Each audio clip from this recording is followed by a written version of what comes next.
Selamat sejahtera, selamat pagi tuan-tuan dan puan-puan yang dikasihi. KG, hak ahli UMNO dirumpak usul tak sah bagi lindungi Presiden dan Timbalan. Bekas Ketua Pemuda UMNO Khairi Jamaluddin hari ini mengecam Presiden dan Timbalan Presiden UMNO susulan pengecualian yang diberikan kerajaan terhadap parti itu berhubung pematuhan Seksyen 13-1-C-IV Akta Perhubungan Pertubuhan 1966. Dalam sebuah klip video, Khairi berkata keputusan Menteri Dalam Negeri Saifuddin Nasution Ismail untuk menggunakan Seksyen 70 Akta Pertubuhan 1966 menunjukkan bahawa Jabatan Pendaftaran Pertubuhan ROS sememangnya memutuskan bahawa keputusan UMNO untuk tidak mempertandingkan pemilihan Presiden dan Timbalan Presiden tidak sah.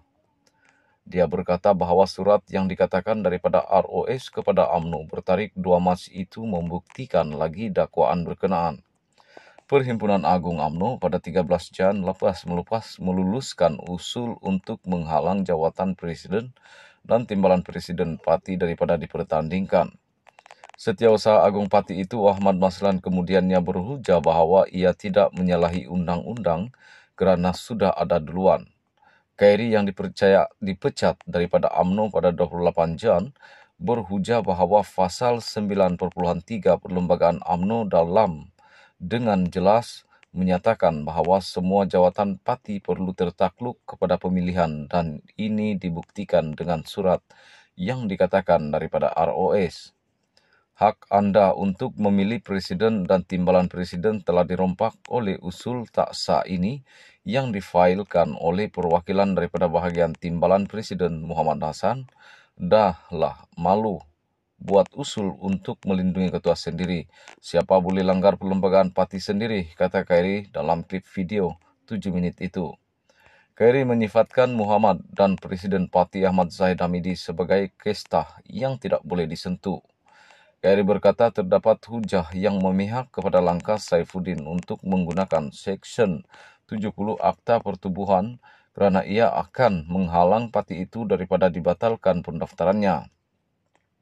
Khairi berkata hujah itu tidak boleh digunapakai kerana surat yang dikatakan daripada ROS tidak menyatakan pembatalan pendaftaran dan sebaliknya meminta UMNO melakukan langkah pembetulan.